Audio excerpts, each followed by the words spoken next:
dark, crawling till I walk. Each time that I fall, divine remembering. Holding on too tight, trying till I might tire from the fight. Divine surrendering. Divine surrendering. Divine surrendering. Divine surrendering. Divine surrendering.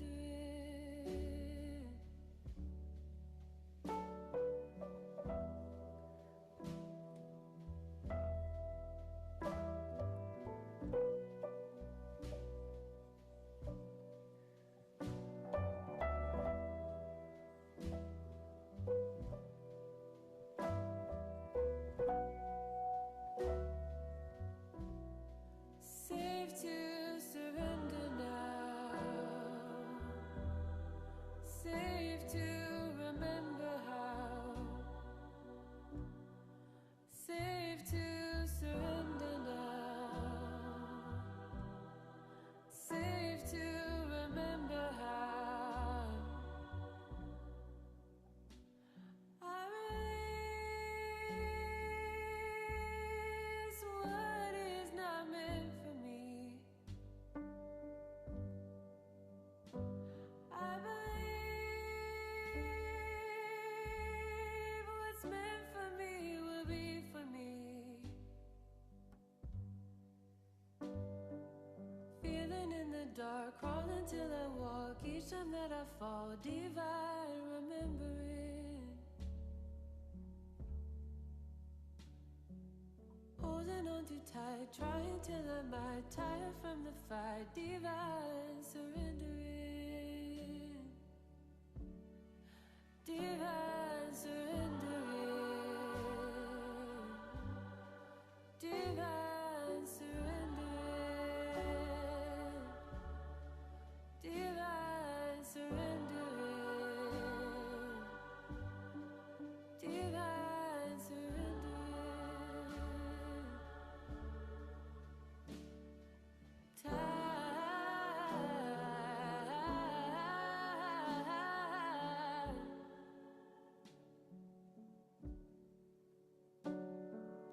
Oh, take me back home again. Oh, I'm walking alone again.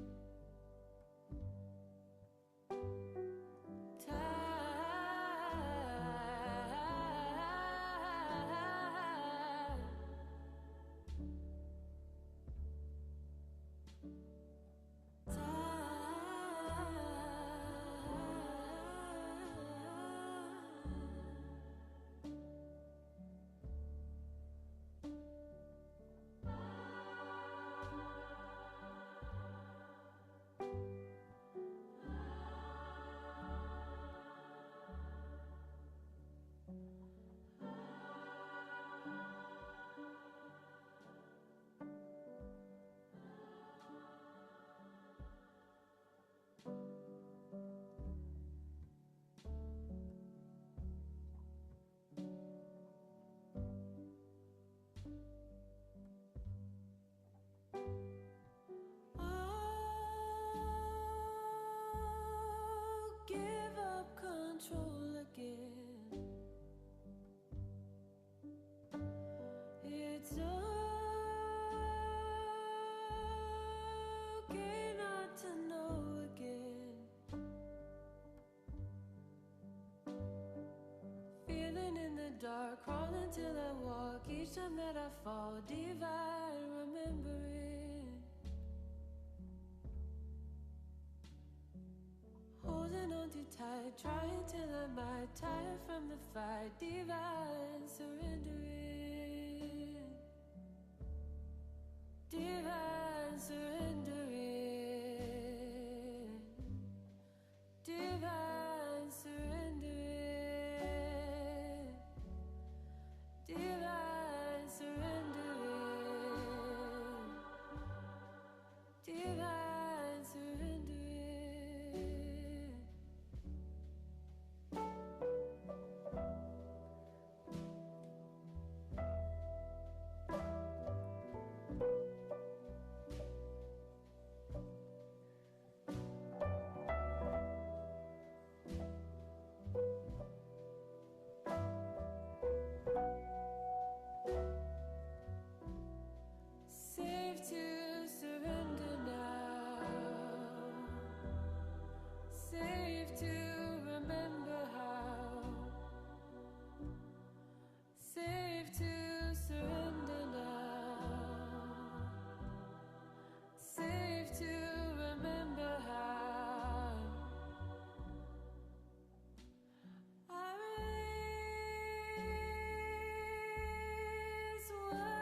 dark, crawling till I walk. Each time that I fall, divine, remembering.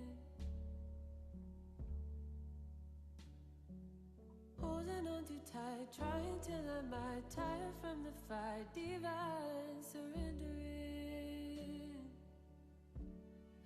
Divine, surrendering. Divine, surrendering. Divine, surrendering. Divine, surrendering.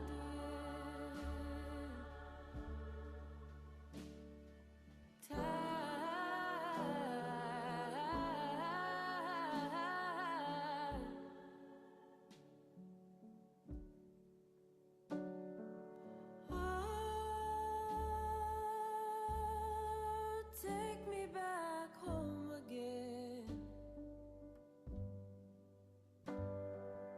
I'm walking alone again.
Good evening, everybody.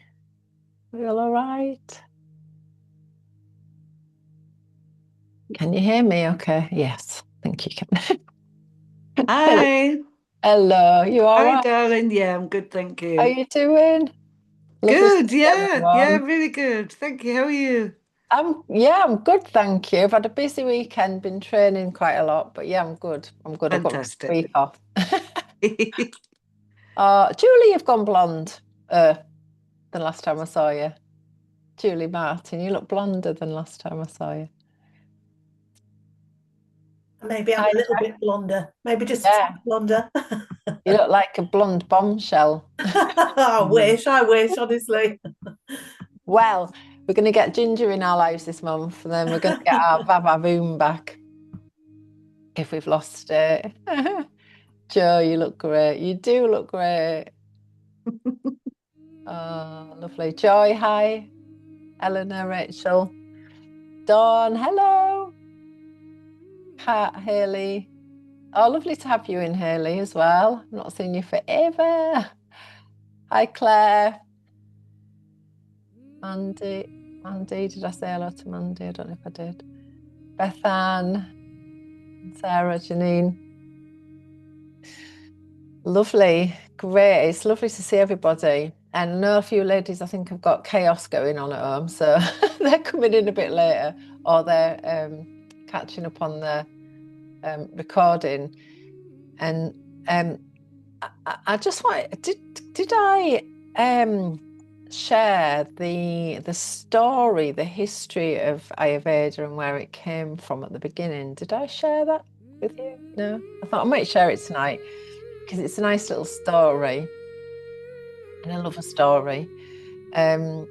So welcome February. Happy in bulk yesterday, and we're in this blooming big full moon as well. So quite a lot going on in the sky at the moment, and this next week or two we've got, I think I said last week, we've got this last bit of the shedding of the skins of the snake energy, and then around about, I think, the 15th 16th of Feb, we move into this fire horse energy, and at the same time as that, actually similar time as that, we move into Kapha season, or Kapha or Kapha season. So I'd like to go into a little session before we do any movement, because does anybody know what their dosha, like type, their prakriti is, their, like what they were born with? Anybody like got a good idea of that? Maybe, yeah, maybe. So I'm going to go through my little take on it. So I've been teaching this weekend in Circle Holder, and what I was saying in there, and like all of these traditions, many of the traditions, the root has come through a masculine line. And so yoga and Ayurveda and Reiki and Qigong and all of these different systems have come through masculine line. And so I feel like I've got a bit of a job to kind of feminize some of it as well. So I'm going to just take you through a little bit of an intro into what Ayurveda is, where it came from, or the story of where it came from. And in my own work and my own training in this, we also work with Tantra, so Tantric philosophy as well. And so this has all kind of been brought together with Ayurveda. And as we move, hi Karen, hi Sarah and Stacey, and so how we bring that together with the feminine. So Tantra, a lot of Tantra is goddess work, and the feminine is how we live, how we move, how we connect to nature.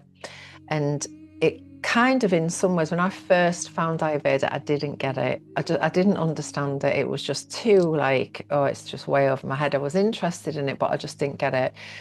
So I'm hoping to kind of share it in a way that is accessible and kind of easeful, really, rather than heady, because it's more of an embodiment. For me, the feminine is all about embodiment. It's all about being in the body and experiencing it through the body.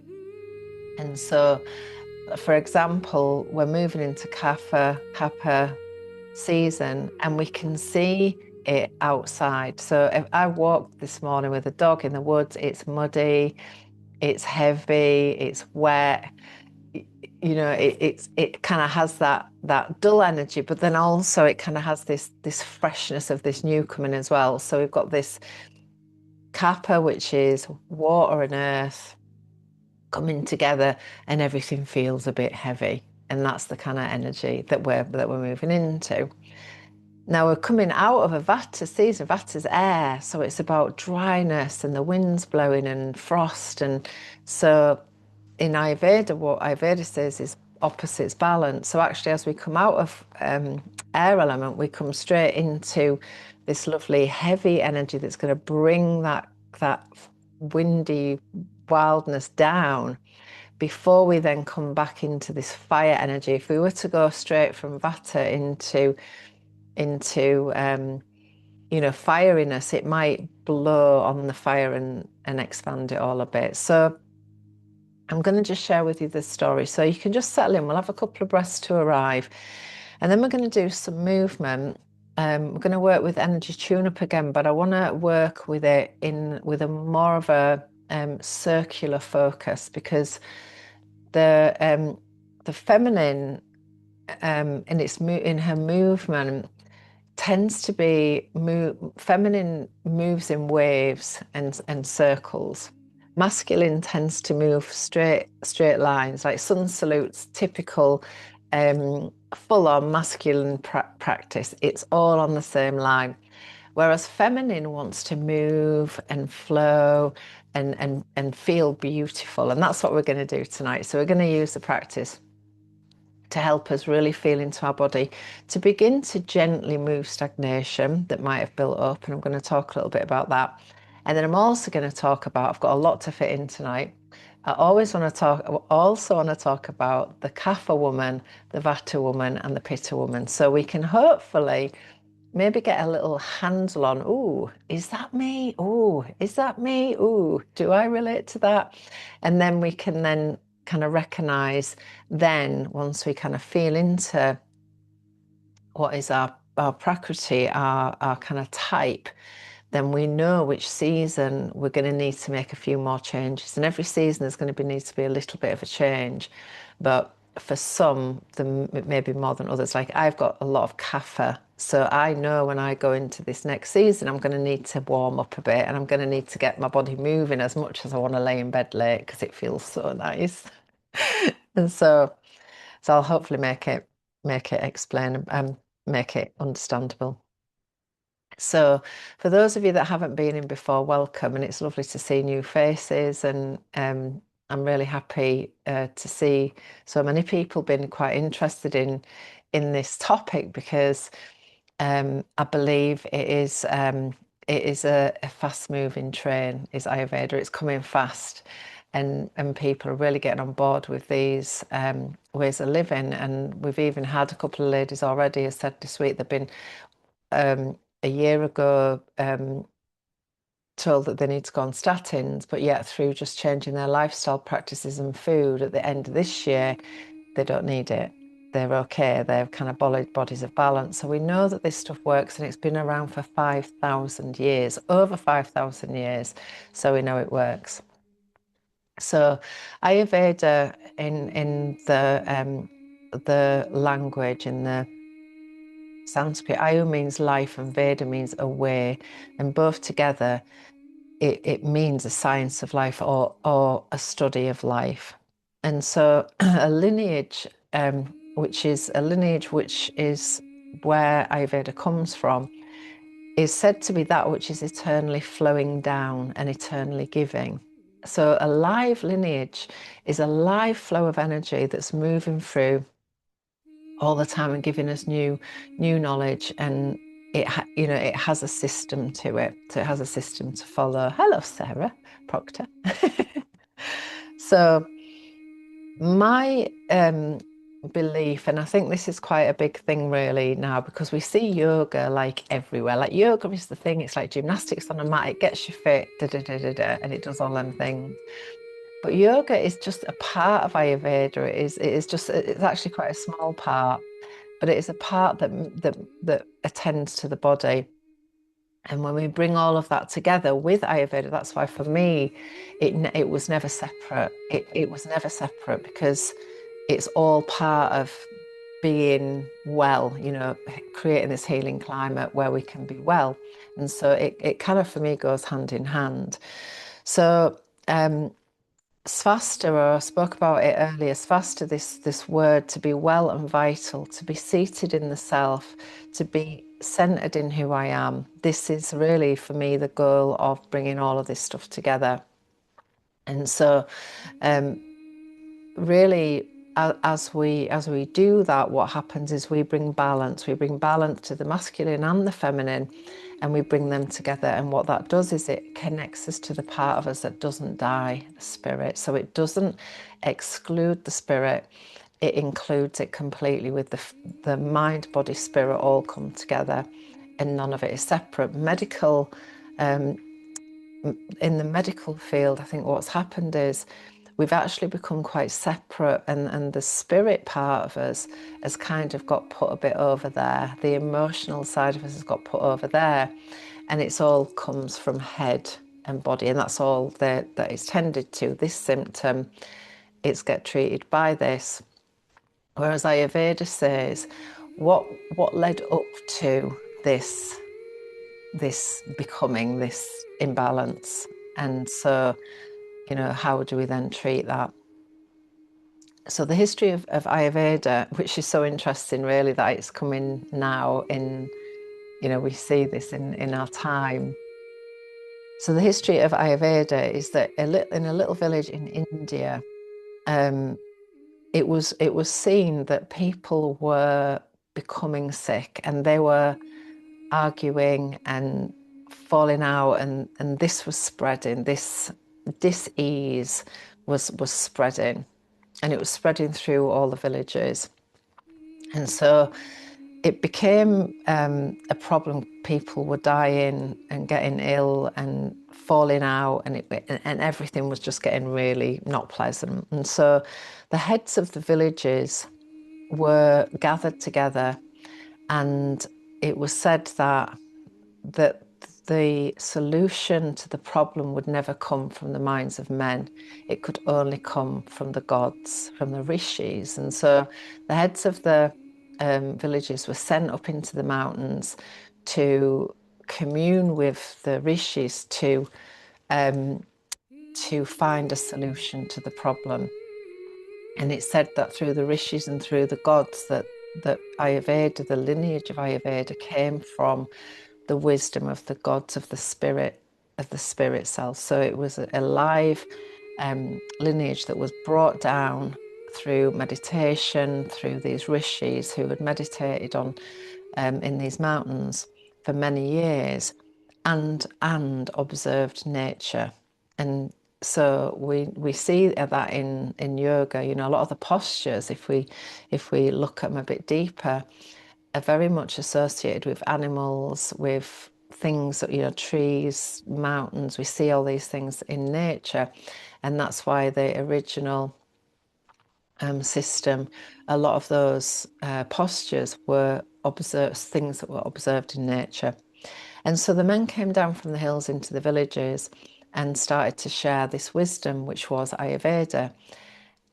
And so it came down through men, but it went into the kitchens, and it was the women who actually then delivered the medicine, the grandmother wisdom through the hands. It came down from the gods through the men, but into the kitchens. And so the women delivered much of the medicine, and that's her story, the kitchen wisdom. So again, the belief, the healing system, yoga, movement, moving the body, caring for the body, using herbs and spices that could be found in the kitchen, looking at all of the different levels of a human, you know, the emotional body, the physical body, all of these different levels were treated.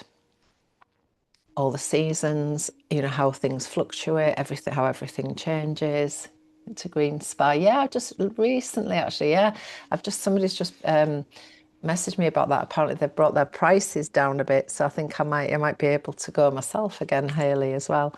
So yeah, and so observing nature and what nature does. And so when we look at the year, and the seasons and how the seasons change, and each season is governed by elements, and it's said that within the Ayurvedic system, all of the elements are present outside and inside. So the body has the elements the same as outside. So we've got the earth element, which is related to the bones, the muscles, the structure of the body.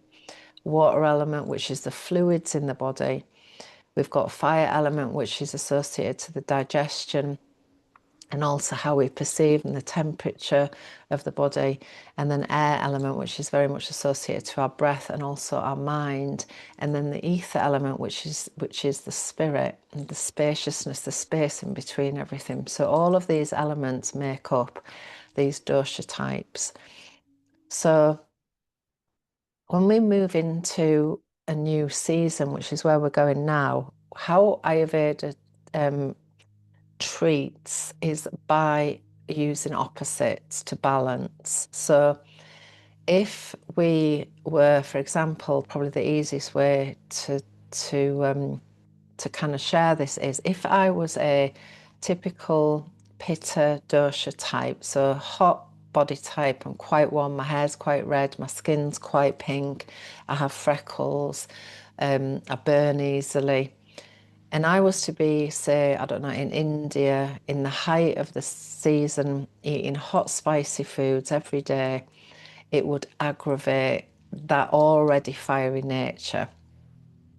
So if I was a Kapha dosha, which is more earth and water body type, and I was to lay in bed every day and eat lots of sweets, and I would expand my kapha, I would gain a lot of weight, I would become a lot heavier. If I was a vata dosha, which is governed by air and ether, air and spirit, and I was to be out in the winds, and actually Joy is a brilliant example of this. Traveling, getting on planes left, right and centre. I'm over here, I'm over there, I'm in this country, that country, this country, that country, I'm moving house, everything's changing. That would aggravate what's said to aggravate the vata dosha. It would feel ungrounded and anxious, and it can set all of these things off. So yes, you agree, Jo? Yeah. So hopefully that makes sense. And So can I just say, the wind the last 3 weeks, I am demented yes. because I can't escape it. I can hear it blowing down the chimney at the moment. Well, you'll be happy to know, Joy, that we're moving into Kapha season, so it should start calming down a bit. Yeah, I've been all over the place. Yeah. It really does affect Vata. Vata people, people are most affected by the changes because they are already, they've got this light, feathery nature, and I'm going to share a bit about that as well. So it's hard work being a Vata, I tell you that. It is hard work, yeah. Really It's one of the most difficult doshas, I think, to remedy. However, all they need is earth. For the rest of my life. The rest of your life. That's what I said to you when you left training. You just need to ground for the rest of your life, and you'll be all right. So, a lot of the more Eastern traditions, rather than in the Western tradition, we treat a symptom as it appears. In the Western systems, they tend to treat things before they even become things, if you see what I mean. So as a season is going to change, they would begin to prepare a little bit for the season, for that seasonal shift. And spring and autumn tend to be the two times whereby we may do a seasonal cleanse or just a gentle reset on the system, which makes basically a cleanse really makes everything easy on the digestive system. So the whole body doesn't have a lot of work to do.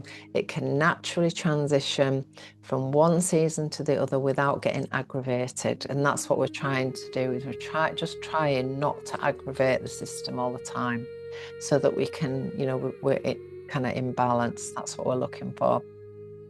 So we're moving into a Kapha season now. Kapha and Vata both need warmth. That is the common denominator between the two. They both need warmth. So our herb or spice for the month ahead is ginger, because ginger is warming. It is actually, from an oil point of view, ginger is the oil of empowerment. It's the oil of power. It is said to magnetize abundance and joy. And so ginger, if we again begin to work with ginger, we talked about Kaizen approach last week in small incremental ways. Again, I'm just going to add to that, though, just something I learned at the weekend. So Kaizen, which was these small incremental changes, but also from the feminine side of things, how does it feel in your body? Because I think we're at a place now where we need to question everything, because not everybody's body is the same. And so, for example, the lovely golden milk we've been having for bedtime, the black pepper in it is aggravating my system at bedtime. I can have it in the lunchtime and I can have it in the afternoon, like in a lovely little ritual, but for bedtime it seems to aggravate and give me acid reflux. And so I think, you know, we've got to come at all of these different things with a, you know, really individual approach of how does it land in my body. Just because they said it worked, or just because she said I'm to do it, does it actually sit in my body? Okay, I'm fine with the CCFT, and I'm usually great with ginger too, but the black pepper is quite heating, it's hot, and it's too much. So for me, it's a case of okay, so this isn't working at bedtime, but I do want to take it because I feel it really nourishes me. Can I move it back a few hours so that it's kind of well down and in before I'm laying down on my side? So you might want to just have a little feel into that as well. So ginger is one of the ginger gummies with bone collagen. Oh, I failed. Oh dear. So I love, I think next week, and I don't know if it's in the booklet that you got, there is a lovely thing called ginger pickle, which is basically grated or chopped ginger with some salt and a little squeeze of lime or lemon. And you just take a little pinch and just take it before each meal. It's so nice. It's really warming for the system, and it's great for the acne to build the belly bonfire. So ginger has also been around for 5,000 years around. It's been recorded back through 5,000 years.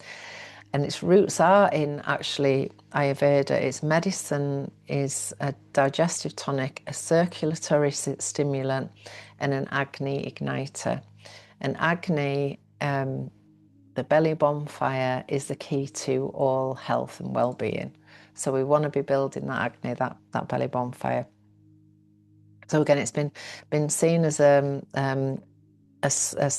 spice for digestion, for warmth. Again, if you do suffer with that excess pitta aggravation, then you need to feel into that. Is that right for my body, or is it too heating? You know, if I have ginger on a morning, I put it in my lemon water. Within not very long of me having it, I have a bit of a hot flush. I can feel the fire coming through that ginger, which feels great, because it feels like it kind of clears when I get that. I don't know if anyone else has experienced that, if they're getting hot flushes, that hot flush of energy. It's like it's clearing all the energy pathways in your body. It's a bit like that.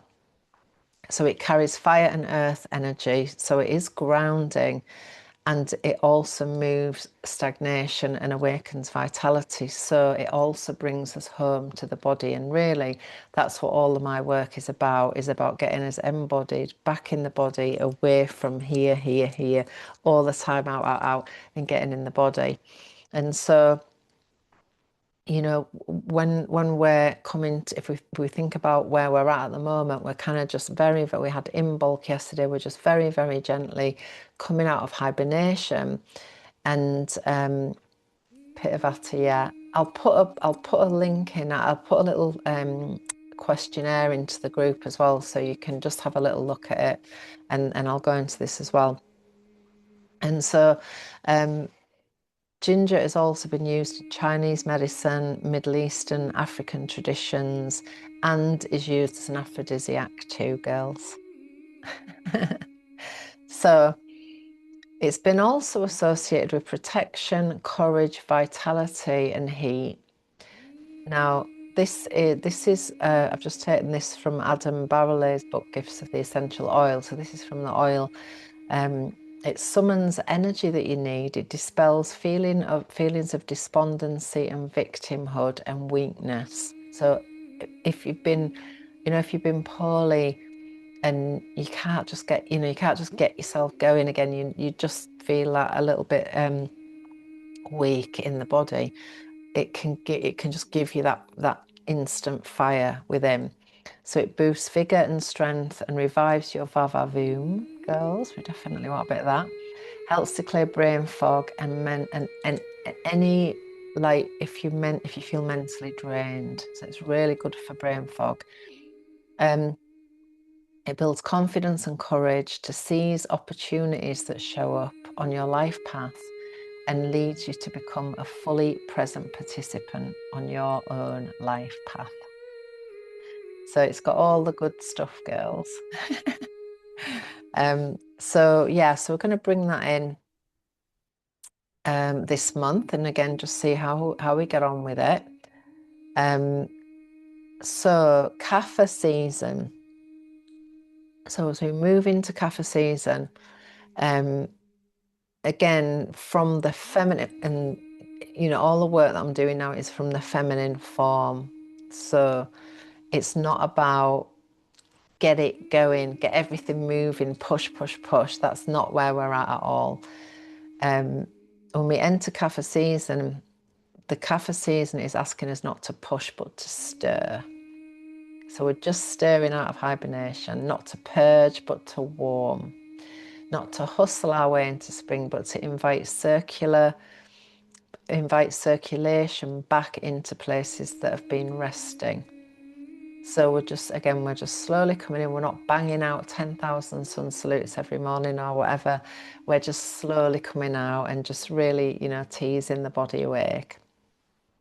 So Kapha heaviness can show up as sluggish energy, foggy digestion, mucus. So Kapha sits in the lungs. So mucus, colds, congestion, really common at this time of year, low motivation, emotional heaviness or stuckness. So we're going to go through a movement practice tonight that's going to introduce more circular movements, feminine movements that are nourishing and going to just get us flowing. We're going to work with supported fish pose, which is this nice open chest. So again, we're working around the lung area, and we're going to introduce a little bit of humming to that as well, which helps to just clear the stagnation that might be sitting around in the body or might start to build in the body. So really at the end of a Vata season, what happens is at the end of a season is we get accumulated in that energy. So might be a lot of Vata, so anxiety, things like that can be hanging around a little bit. Joy was just talking about it, she's already Vata. So people who are that Vata woman, but I'm going to share some exciting, lovely stuff about that too, because each woman has got so many gifts as well. It can send us off a little bit. So actually Kapha is the perfect antidote for that movie, Vata derangement, as we call it, very nicely. So as we enter Kapha season, the body naturally can feel heavier.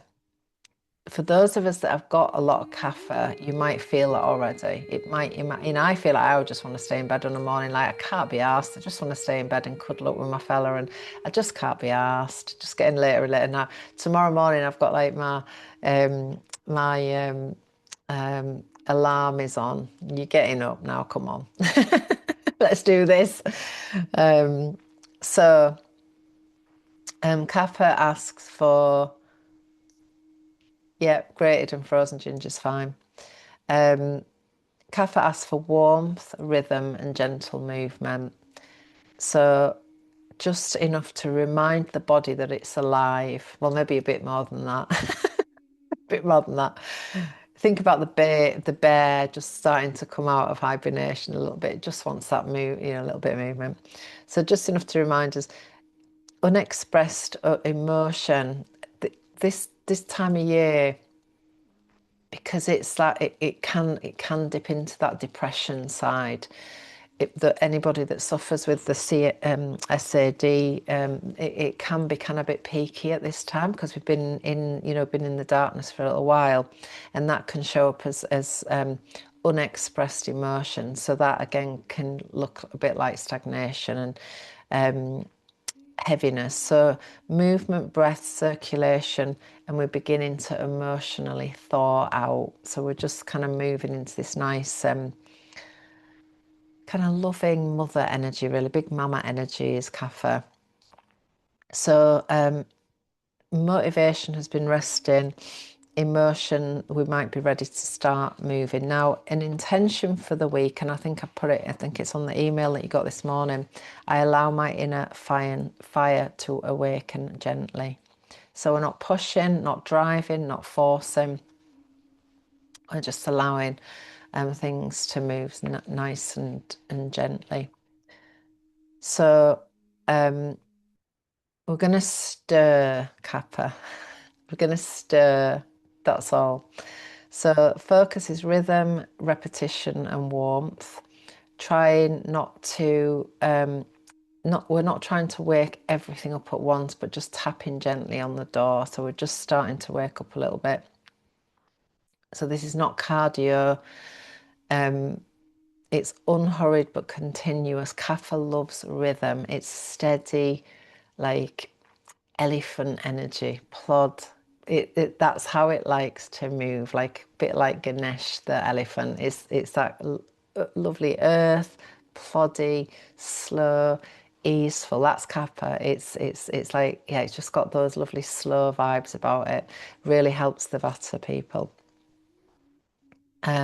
So we're going to go into a little bit of twisting as well today, because again we want to just start to warm that belly bonfire a little bit, and then we're also going to open up the heart. So these are the movements, and a lovely affirmation that you might want to write down. I trust my body's timing. I do not rush my becoming. That's a really lovely affirmation. I trust my body's timing and I do not rush my becoming. Okay, good. So, how are we doing? Everybody okay? Has anyone got any questions or anything so far? Is it fairly clear? I'm going to go into the types now, and is everybody kind of feeling that? Yeah, makes sense. So we know that nature is our teacher, and we only need to go outside to see what's happening. You can see it's muddy, it's heavy, it's wet, and that's the energy that we're in at the moment. All right. The booklet is on the end of the email that I sent that came out this morning. There's a little link on the bottom, and it's got it's on my website anyway. If not, it's in the shop on my website. But it's I think it's on the bottom of the email. You should have got that morning. I can put it in the group. I'll put it in the group as well. So Ayurveda teaches us that we are made from the 5 elements: earth, water, fire, air, and ether. So for most people, we're going to be a bit of a combination of 1 or 2. A dosha means something that goes out of balance. It doesn't mean that's our type. And actually now I think, because of how things are now and what's happening is, because everything's changing all the time, so we're always going to be fluctuating. I think the thing is, once we start to get to know the doshas and how they appear in our body, we can know, oh God, today I'm feeling really vata deranged, I'm all over the place. What do I need to do to bring balance? Usually earth-based foods, warm, unctuous, heavy foods that help to calm that vata down, and slow, steady practice, earth element, rest, restore, rhythm. You know, that is gonna balance. So I'm going to read each woman to you, and then you can see if you now a Prakriti is how you were born, what you were born as, and usually you can look back as how you were when you were a kid. You know, I was always I was a chunky baby, you know, with lots of fat on my thighs, still do too. All that lovely padding. A Vata woman might be very fine boned, so, you know, small hands, you know, long fingers, often cracky joints, very slim, you know, and Pittas are the ones who are usually quite, can be quite muscular framed, often, like I said earlier, red hair. I've actually got Kapha and Pitta. The Pitta is a driving force, so Pittas are, I like to know that this pushy Pitta, that's you know, will drive forward, have momentum, will do the work and get it done, and that's Pitta. So, like I say, we have all three, and if we can have them in balance, then we've got everything that we ever need. So the Vata woman, who is made of air and ether, the wind woman, the mystic, the muse, and the wind dancer. So she moves like a breeze through the trees, light, quick, and changeable. She is stardust and space, intuition and imagination. Ideas pour from her like poetry until they vanish just as quickly. She is creative, visionary, and full of sparks. She learns fast, dreams wildly, starts many things, but may struggle to finish them. Her presence is electric, excitable, animated, and always moving forwards. You'll find her walking quickly, talking with her hands, often laughing. She may be tall and willowy, or simply light and agile in energy. Her hands and feet run cold. She prefers warm blankets and soft socks. And when balanced, she is full of joy. This is joy. This is actually joy to an absolute T. Enthusiasm and unexpected brilliance. She lights up the room with her ideas and her free spirit. When unbalanced, she may feel ungrounded, scattered, anxious, or depleted. She overthinks, she forgets, her sleep becomes disturbed, and her digestion irregular. She can have dry, brittle skin, brittle hair, and fatigue may show up like whispers from her body. Her greatest medicine: grounding, grounding, grounding, nourishment, routine, stillness, and touch. She thrives on warm food, steady rhythms, gentle movement, deep sleep, and loving presence. The Vata woman is the whisper of the wind and the pause between words. She is here to remind us that change is sacred and stillness is strength. So the Vata woman often, how many of you are feeling it? Are you feeling it? Yeah, yeah, perfect. So Vata women are often naturally slim or light framed, have fine bones and narrow shoulders and hips. They feel cold easily, have fluctuating energy and digestion. They are creative, intuitive, and sensitive. They can feel anxious, ungrounded, scattered when out of balance. ADHD is a form of Vata derangement. So, yeah, so, okay, so what can happen is sometimes when we go completely out is another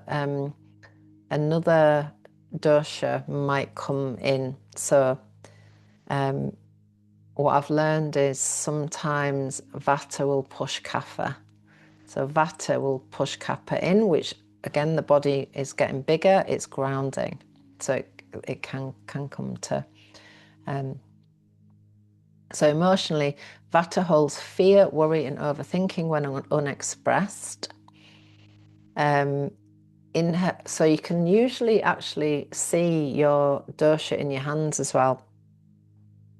So her hands, long, long, thin fingers, fine. You can actually, with a vata, you would be able to get your hands usually around your wrist for vatas, right round, quite easily. Knuckles tend to be visible. Very small, narrow wrist. Yeah, you can usually wrap the thumb and the forefinger easily around the wrist with space left over. No.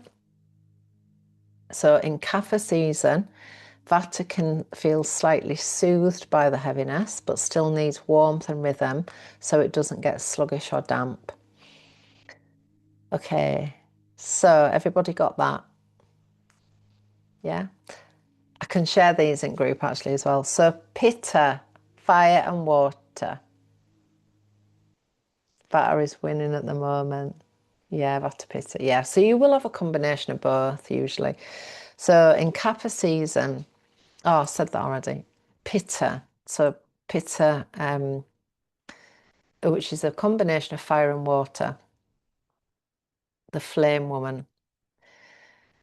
The elemental essence, fire and water, the leader, the alchemist, and the flame bearer. She walks with purpose, eyes bright and fierce like midsummer sun. Her presence is felt before she speaks, sharp, warm, and luminous. She is the embodiment of focus, passion, and transformation. Pitta is fire in its most potent form. It digests, directs, and dares. She is naturally driven, a radiant doer, and inspired creator. She thrives with challenge, clarity, and purpose. Now, I know one woman in here who is a Pitta directly, and that is going to be Mandy. She's all of this. Yes, yes, yes. Her mind is razor sharp, her voice articulate and sure, her body is often warm and muscular, her step deliberate. She may have a steady appetite, a reddish or golden undertone to her skin, and a natural glow when in balance. In balance, she shines as a wise leader, confident, courageous, and compassionate. She inspires others with her clarity, precision, and integrity. But when her inner flame flares too high, imbalance arrives like a heat wave. She may burn with anger, irritability, or impatience. Digestive discomfort, skin rashes, acidity, and inflammatory flare-ups may show. Her words may become cutting, her inner critic louder. She may push too hard, forgetting to soften or surrender. Her greatest medicine, cooling, play, surrender, and rest. She thrives on cooling herbs and foods, evening rituals, spaciousness, and laughter. Time in water, in the moonlight, or under trees soothes her soul. The Pitta woman is the holy flame and the hearth, the one who can burn but also bless. She is here to remind us that true power is tempered with grace. The Pitta woman often will have a medium athletic build, strong digestion until stressed. So if stress gets into Pitta woman, her digestive system might go a bit off. Usually they have quite a good appetite, Pitta women. Feel warm easily, focus driven and passionate, and can tip into irritation, inflammation and burnout. All the burnout queens in the house. So emotionally, Pitta can hold anger, frustration, self-criticism when unexpressed. Her hands and wrists, medium-sized hands, fingers neither long nor short, wrist is moderate, and the thumb and the forefinger just touch around the wrist comfortably. In Kapha season, the Kapha can dull Pitta fire, leading to low motivation or frustration, and ginger can help rekindle without overheating. How many Pittas have we got in the house? Pitta doshas-ish. Yeah, I think you got a bit of Pitta, yeah? Great. And then Kapha, earth and water, the earth mother, the healer, the holder, and the deep wellspring. She is the embrace that softens everything. Her presence feels like coming home, warm, nurturing, steady. She listens with her whole being, speaks with her heart, and loves without condition. Kapha is the energy of cohesion, of stability, of sacred stillness. She may move more slowly, but there is wisdom in her pace. Her body is often has soft curves and grounded strength. Her skin is dewy, her eyes deep and soulful. She exudes calm, kindness and patience. Natural caretaker and wise woman. When balanced, she is devoted, loyal, forgiving and strong. She holds space with ease and people feel safe in her orbit. But when her sweetness becomes too heavy, imbalance creeps in like mist. She may become lethargic, resistant to change, emotionally stuck, or overly attached. Weight gain, sluggish digestion, depression, and excessive sleepiness may arise. Her emotions can become thick, not loud, but lingering.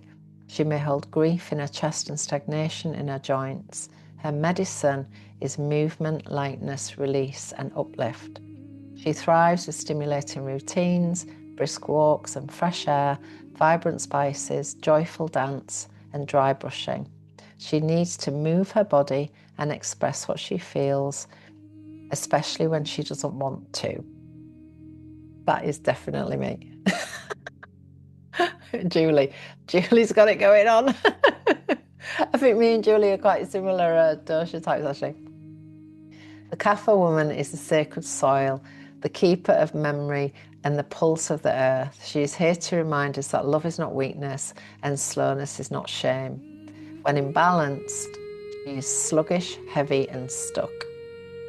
Kapha women have a fuller, softer, strong build, gain weight easily and lose it slowly, have steady energy until it's stagnant, are nurturing, loyal, deeply grounded, can feel heavy, stuck or unmotivated when out of balance. So Kapha holds grief, attachment and unexpressed sadness. Her hands and wrists, she tends to have broad palms and square. So they usually, Kapha has quite square palms. And so Kapha, yeah, me too.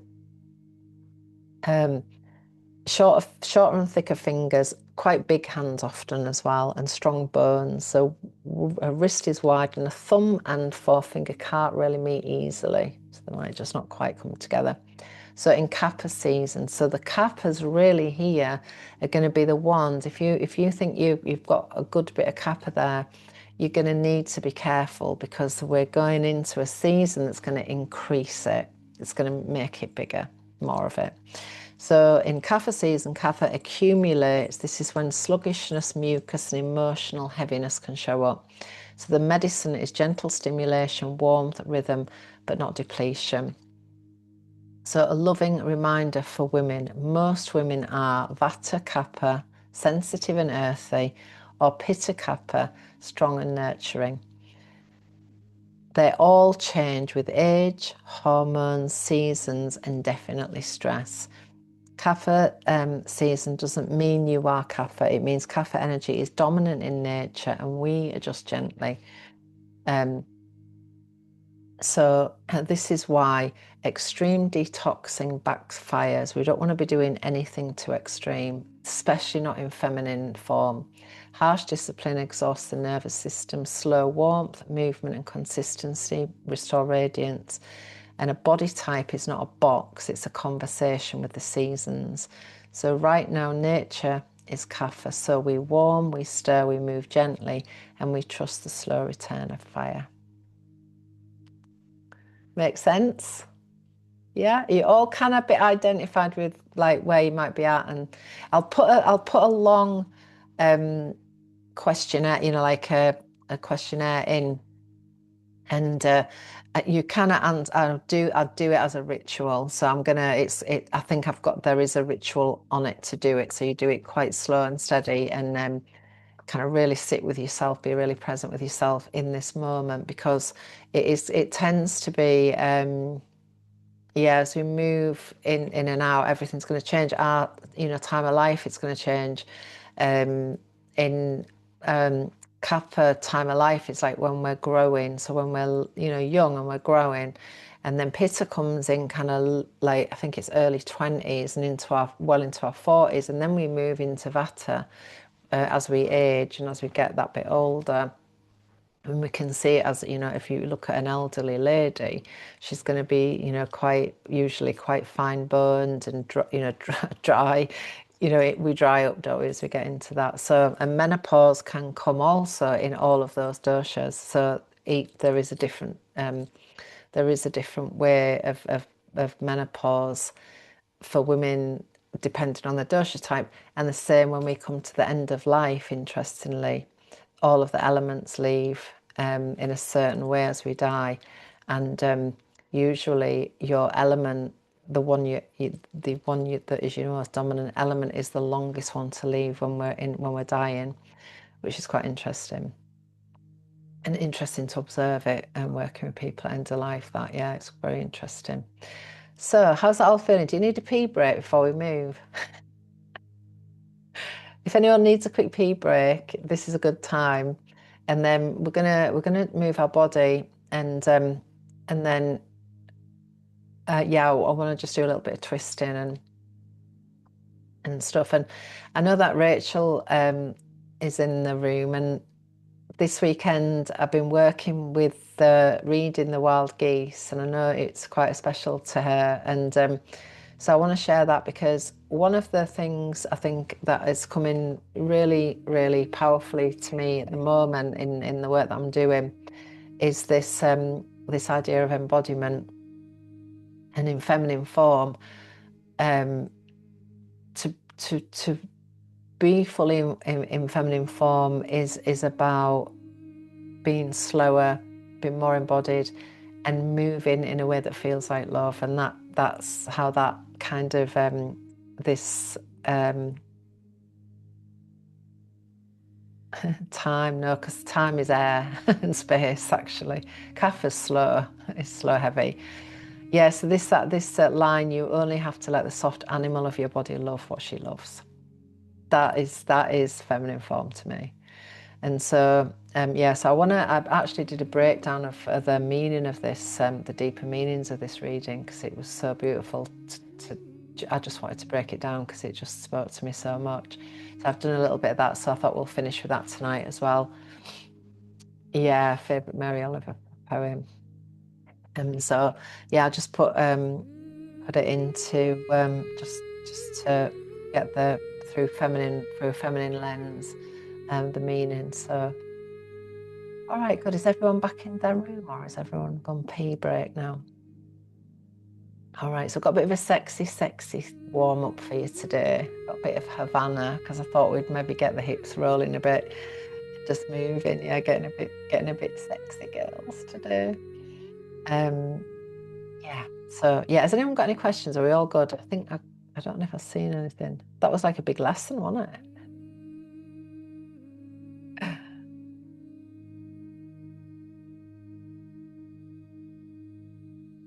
Tea. I tend to use I like just root ginger, really, if I can, but you can grate it and freeze it. In fact, I think you can buy it grated and frozen nowadays, actually. But the thing with ginger is, apart from pitta doshas, it can overheat. So again, just, small amounts for pitta people. Do you need your mats?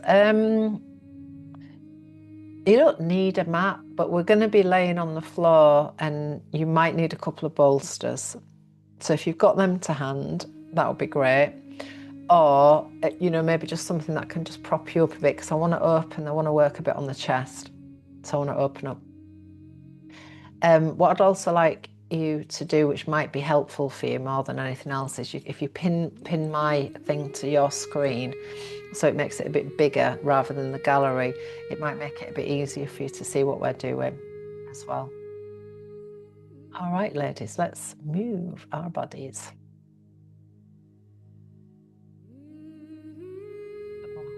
Where have I put that? Wait a minute.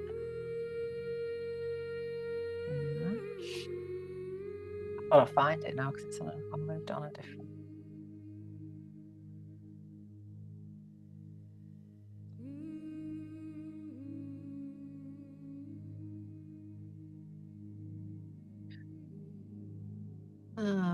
Where did I put it? Oh, it might not. Oh, is it in there?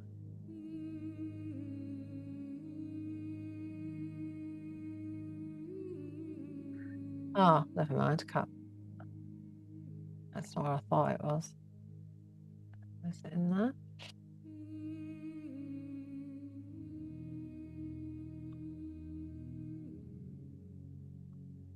Never mind, I can find it anyway. All right, so we're just going to move in a way that feels really nice. And if you want, I want you just to feel into this. Oh, I don't know if these are all different versions of this. I hope they're not really like, let's hope. All right, so Havana featuring Young Thug, so this could be anything. Who knows? Who knows? All right, so we're gonna, like I said, just move, and we're kind of going for this idea of circular energy. So we want to move a bit circular, and one of the things I love to help move Kapha is this idea of moving in circles. So we're going to move all of the bits of the body in a few circles. And apologies if this has got anything really sexy in, I'm not really sure. Oh, it's a slow variation, that's nice. All right. Oh, it sounds like a cappella version, which would be quite nice. All right, so let's move in circles. Oh, actually, it's not even got words, so that's all right. So maybe just taking the hips in circles. Can you hear that all right? Yeah? And then maybe just taking the hips in figure of 8. So we've got those 2 circles through the hips. And if you want to bring the arms in a way that feels really flowy and maybe circular as well, you can do that as well.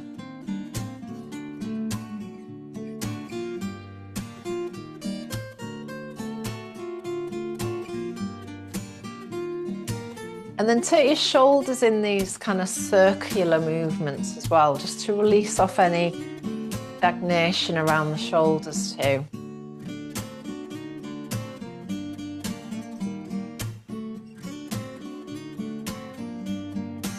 And then we're going to roll the head. So maybe just taking it in one direction and then the other direction.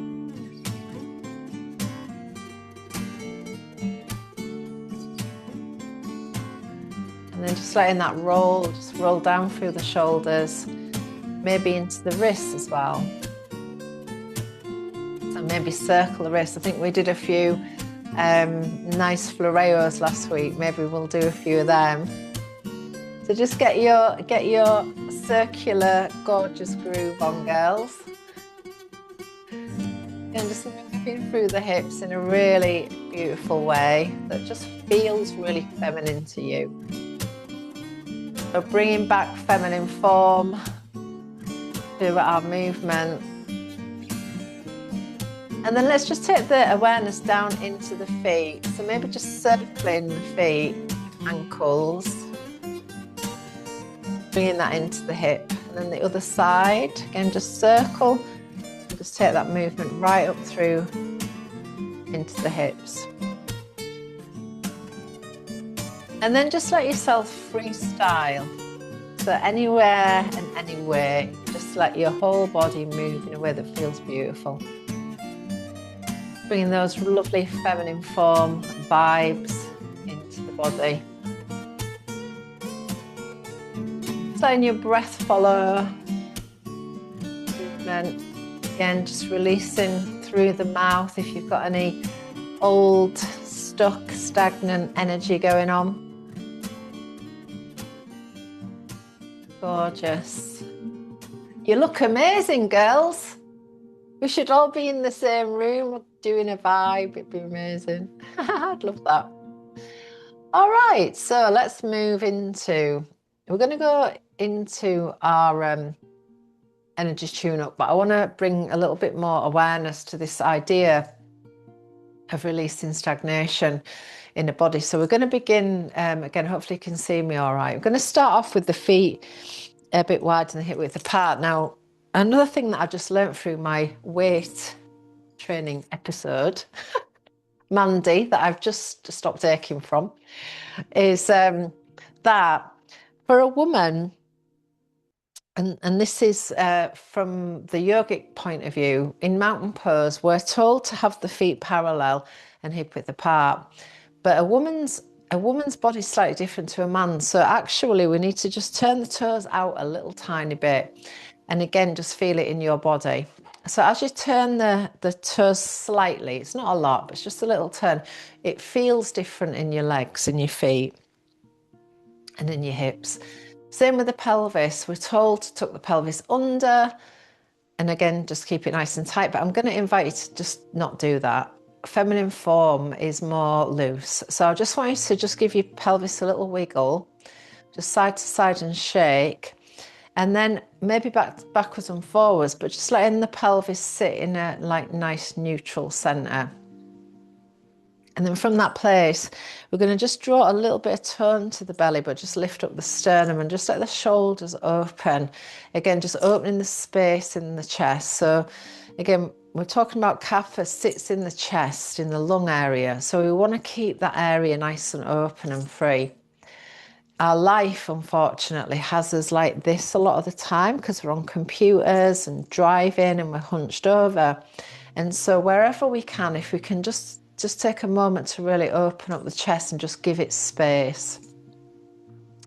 So we're going to bring our awareness back to our feet, and I'm just going to create a circular movement around the feet. So just being aware of your pelvis and your rib cage and your head, and just circle as if you're drawing a circle on the ceiling with a pencil on the top of your head. That actually makes no sense, but probably doesn't make a bit of sense.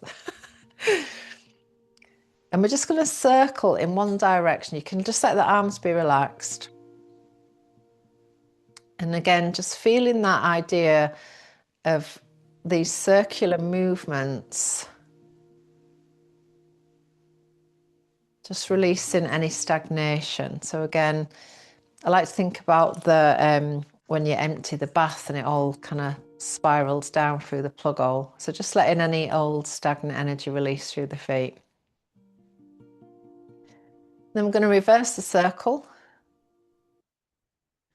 Again, just feeling your feet and that nice strong connection to earth. This is the big mama energy, big mama earth energy that's holding us and supporting us.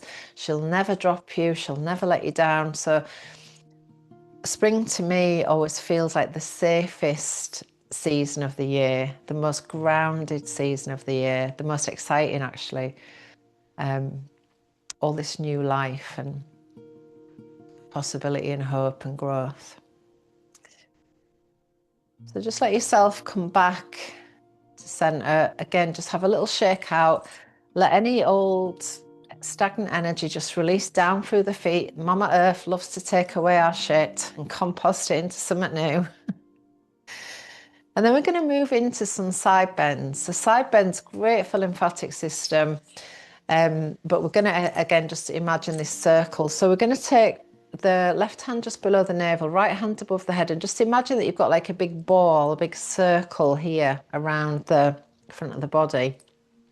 So we're going to take a nice deep breath in, and then as you breathe out, we're just going to gently lean into the left side and just let the whole right side open up. Again, just clearing stagnation through those channels in the body. And as the arms come circle in front, we're going to bring them around as if they're moving around a big full moon. It's called lunar bows. And again, just leaning in, just letting the whole side body open. And again, in breath as the arms come circling in front. Said that the rib cage is the filing cabinet of our lives, so we can hold quite a lot of old spent energy around the rib. So as you release it, just feel that whole side waist just releasing all those old files that don't suit us anymore. They're not part of our becoming. So one more each side. Nice breath in again, just using that nice warming breath as you come round. And then releasing. And then again, we're just going to have a nice shake and shimmy. Let everything shimmy down, letting any old stagnant, stuck energy release to the earth.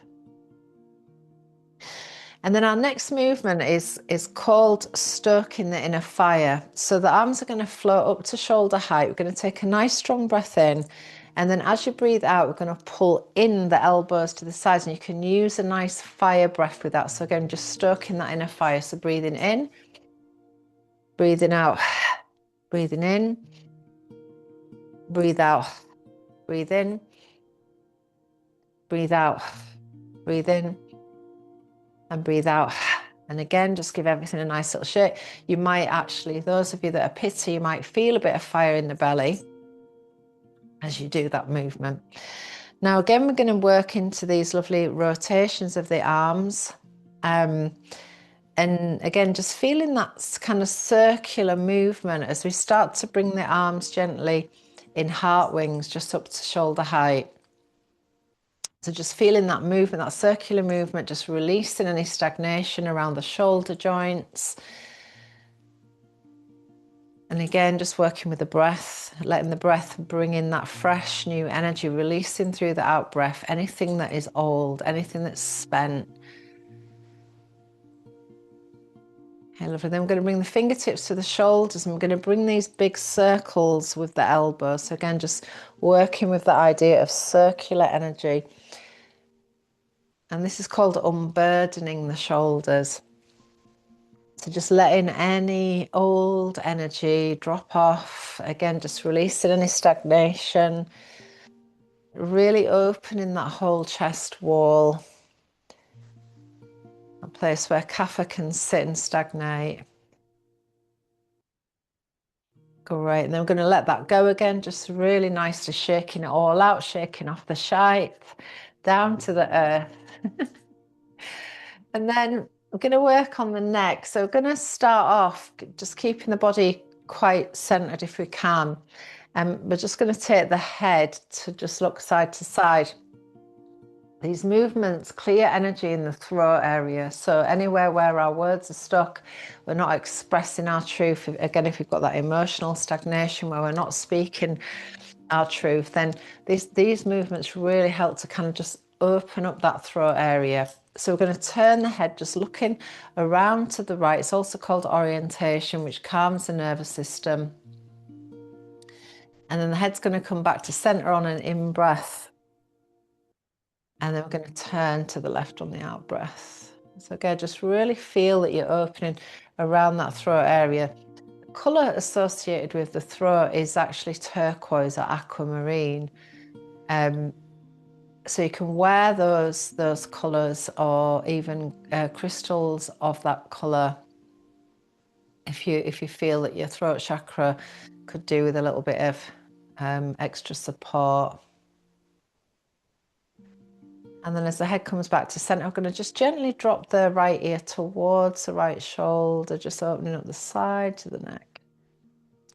So we're going to bring an in-breath to center and then the out-breath, again, that clearing breath, just releasing any old energy from the throat.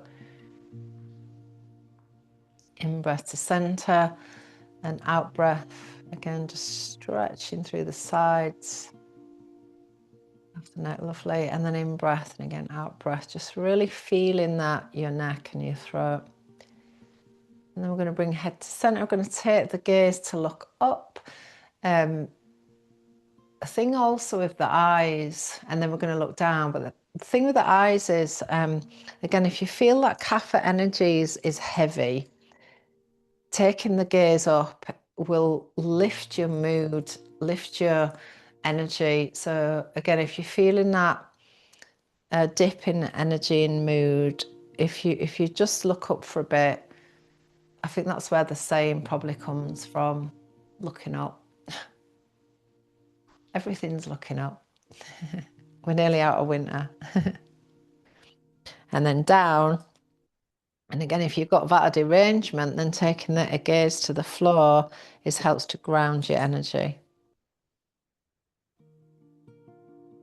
Okay, Lovely. And then we're going to bring the head back to center, have a little shake out. If you want to do a little ha kind of sound, you can release through the neck, through the throat that way. And then the feet are going to come a bit wider now. We're going to go into serpent twist. So again, twisting is going to help warm the belly bonfire and get into the belly. You might want to give your belly a little rub before we move into this. It's said that the belly is the gathering place of the sun. So this beautiful area that gives us our fire, our dynamism, our energy. I'm going to bring the arms circle in front, and again, just letting the elbows soft, wrists are soft. I'm going to move to your right side first. So we're going to take a nice deep breath in. And then as you breathe out, going to turn the right foot out. I'm going to lift the back heel, the left heel up as you twist to look over your right shoulder. And then as you take the in breath, we're going to come around the center, and then out breath, we're going to switch and move around the left side, just gently twisting. In breath, again, coming around center. If you can, just have your focus around the belly as you do this, and you might just be able to connect to your inner sun, this beautiful gathering place, the sun in the belly. Just visualize it as that lovely radiant light in the belly. And then we're going to do a wrap around twist. So we're going to take right hand into lower back, left hand to shoulder, and just twist a little deeper. And again, in breath, as we come all the way around, twist again, breathing out as you twist. And then again, in breath as we come all the way around. And out breath, squeezing out any old, stuck, stagnant shite that we don't want to carry with us. And then again, we're going to come back into center, bringing the feet again hip width apart with a little tiny turn on the toes. And we're going to take a lovely big breath in. So I'm going to breathe right down into the belly as we take the arms up. And really open here. Just feel the openness of the chest. You can lift it slightly. So we've got a slight back bend there. Just really breathing into that space, the seat of Kapha. And then as you breathe out, we're going to come down, releasing down, down, down to the earth. Soften through the knees as you come forwards. Head drops down. And then in breath again, just gently scoop through. Again, just feeling that openness as you come to the top. Feel the whole chest space lift. And then out breath, releasing down to earth any old stuff that's ready to compost. And then again, breathing in as you take the arms wide overhead. And then just for a moment, just gently closing your eyes, and maybe you can connect back to the sun yesterday. The sun was so beautiful yesterday. And just to this energy of the strengthening of the sun at this time of the year, this lovely time, Imbolc means in the belly of the mother, this beautiful, beautiful time. So as we bring some of that light down, we can just bathe our crown with it, just bringing it down through that spirit element, down through the crown, through the third eye, down through the throat, and down through the heart into air element. And then to the belly, feeding the fire element, to the lower belly, feeding the water element, and then right the way down to the base of the body and taking that down into earth as you turn the palms to earth. And again, just feeling yourself in this space, grounded, centered, belonging. Again, just really connecting into these beautiful qualities of Kapha energy, the big mama energy of earth, of water. Water is said to be the lifeblood of the planet. So just connect to all of these elements to bring balance and stability to ourselves, to our lives, to our whole being on all levels. And then we're just going to take a lovely deep breath in. And then again, you can just have a little shake and a shimmy. I'm just going to check in with everyone, see if we're all okay. How are we? We're all good? You all right? Yay. Good. You're feeling all circular and fizzy inside. Yeah. All right, lovely. So we're going to lay down and just ground a bit now. And so going to come down. If you can have that setup, I don't know if you can see my setup. I've got like 2 bolsters here. You might have a couple of cushions or something that you can just prop up, because I just want to move onto our back. And again, you can do like a bit of a half fish, half goddess if you want to have the knees wide as well. So I'm going to just bring my lower back to the base of the bolster, and just again lean back. If you've got any back issues, we're going to be really, really steady with this. And if it doesn't work for you, then you can just sit in your chair and just prop yourself back. If you want to keep the knees bent, you can do that. Or we can bring the feet together and let the knees open up, or you can extend the legs away. So just find a place that really works for you. And then once you are nicely settled there, just letting the shoulders relax as much as you can. And again, just allowing that spaciousness around the chest. So as you feel your breath moving in now into the space that you've created from the posture that you're in, and just allowing your breath to move there.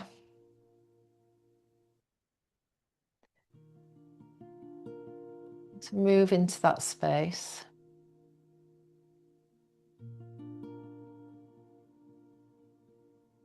Again, just feeling that sense of maybe even kind of breathing in light and filling the chest space with light.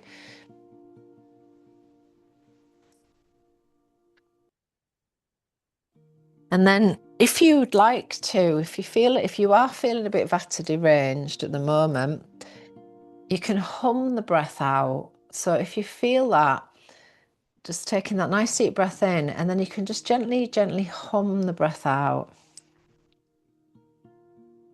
And do it about 5 times. So breathing in through the nose and then gently humming the breath out. Just feel the vibration through the chest. Just again, just dispersing any stuck kapha, like stagnant energy around the heart.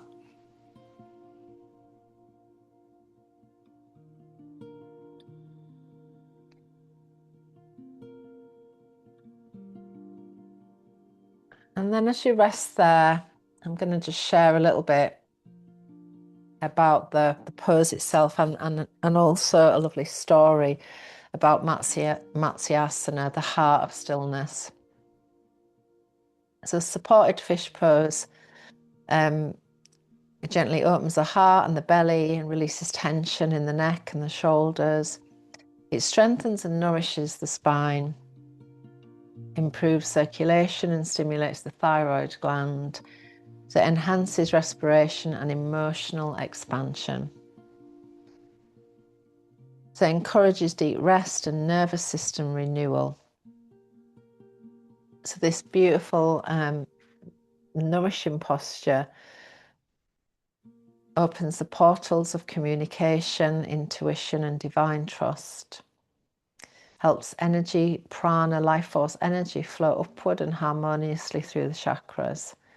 The heart expands, the throat clears and the mind softens, awakening a radiant sense of peace and receptivity.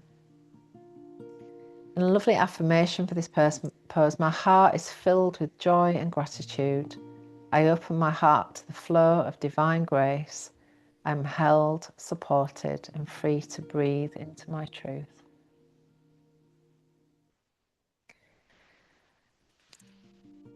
So as you rest here, I'm going to just bathe you with a story. And this is the heart of stillness. Long ago, when the world was young and the stars still whispered to the sea, there was a woman known as Matsya Devi, the keeper of still waters. She lived by the ocean's edge, where the tides rose and fell in rhythm with her breath. People said that her heart could calm storms, not by force, but by presence. When sailors lost their way, they would say a prayer to her, not to still the sea, but to remember how to breathe through it. And so she became a living bridge between earth and sky, the embodiment of trust and the flow of all things.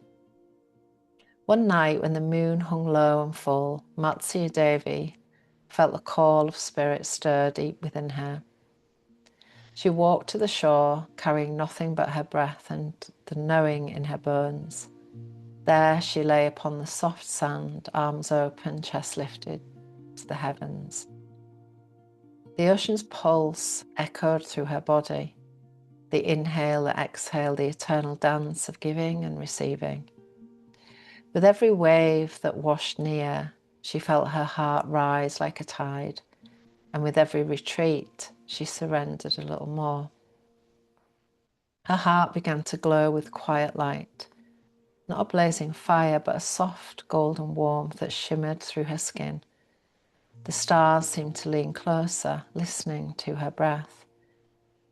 In that moment, she became one with the rhythm of creation, not striving, not seeking, but simply resting in being.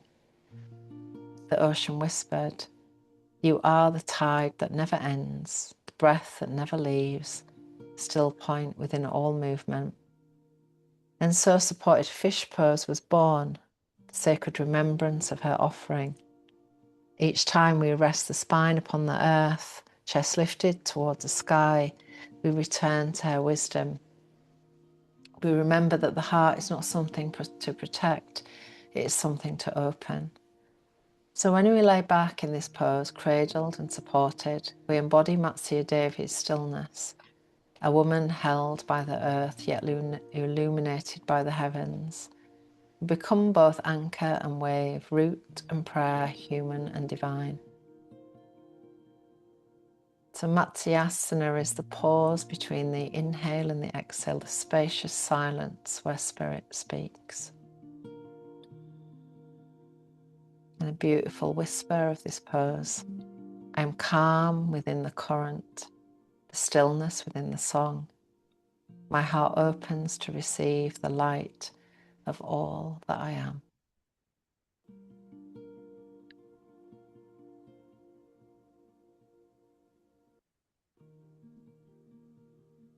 Just beginning to take your last rebreaths there.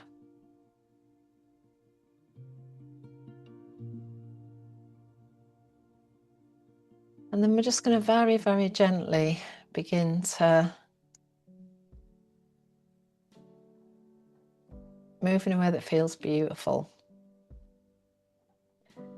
So we don't need to rush or push. We can just move with steady ease.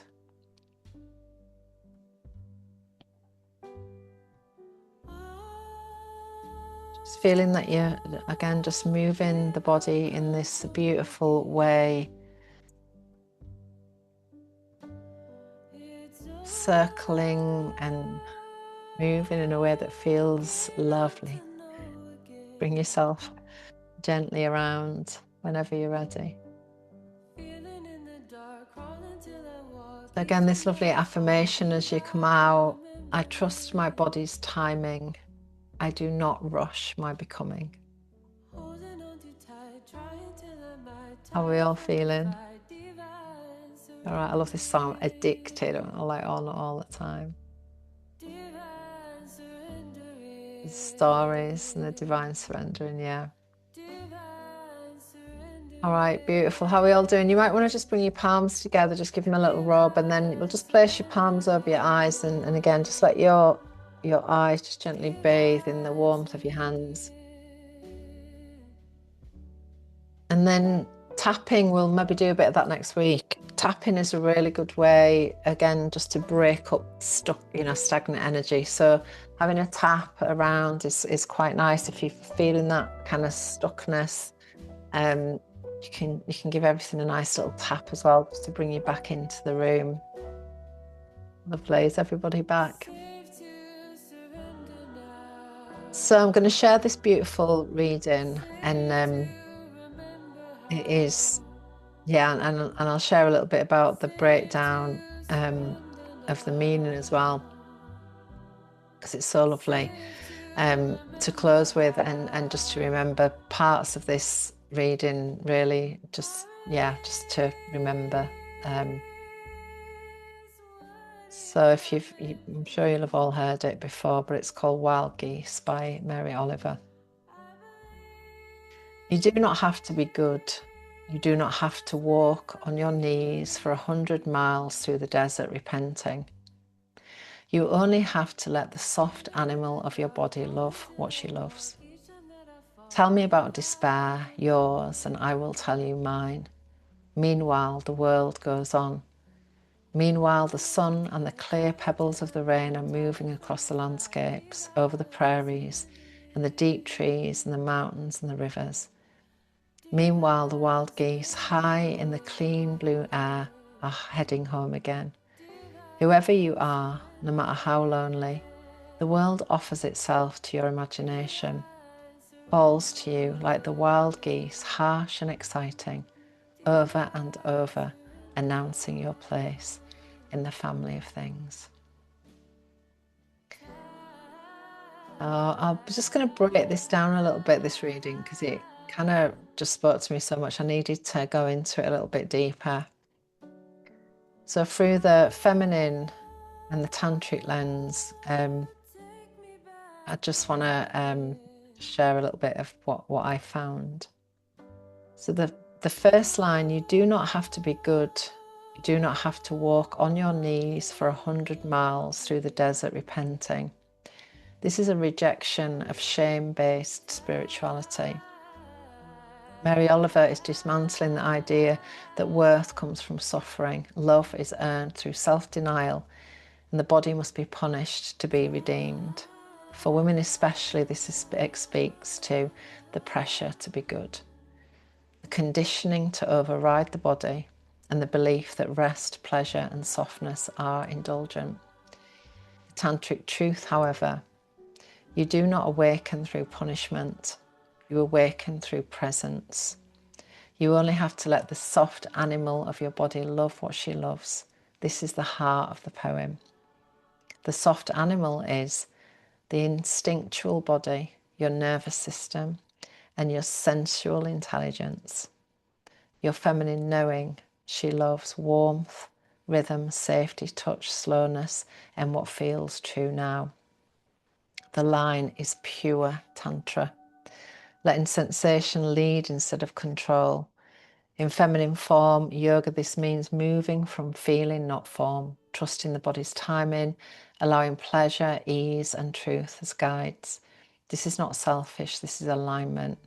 Tell me about your despair, yours, and I will tell you mine. This is sisterhood.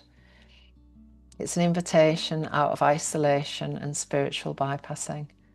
Not be positive, not rise above it, but let's be human together.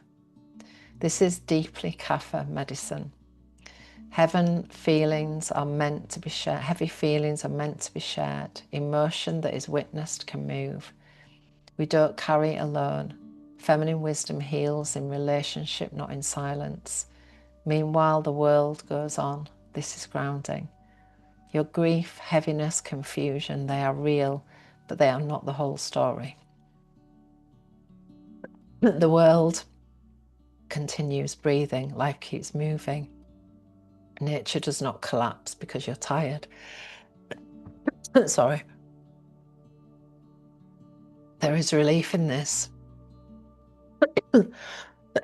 You do not have to hold everything together. Sorry, I've had some sage burning.